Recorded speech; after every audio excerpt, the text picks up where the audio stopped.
So an athlete DM'd me with a frequent issue he had in the snatch movement. He said, "Why does my bar always land on my pubic bone? Please help, hurting every day. Here's a clip to see how I lift." So I used to run into this problem earlier in my career as well. When I would snatch and make contact in the hip, oftentimes I would hit my pubic bone, and let me tell you, it's really painful. The solution I had at the time was stuff a pad between my pants and pubic bone, but look, that's not gonna fix the problem. Instead of just putting a Band-Aid over it, we have to ask ourselves why that's happening in the first place. If you are one that hits the pubic bone all the time, it's because your hips and shoulders aren't in the right position at the point of contact. If the hips are already opened up prior to triple extension, oftentimes you will hit that pubic bone. Not only does it hurt, but you will not be able to produce a lot of power. And you will be out of balance when you turn that bar over, causing you to jump back. To correct this problem, it all starts from the floor. At the start of the pull, make sure you have your glutes loaded and the shoulder needs to stay over the bar.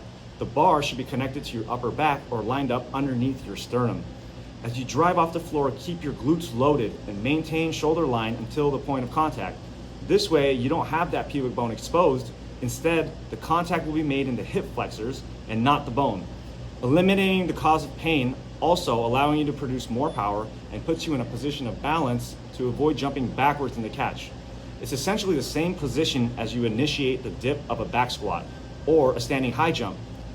Just prior to triple extension, look where my hips and shoulders are at the power position. My glutes are loaded back and my shoulder is in front of my hips.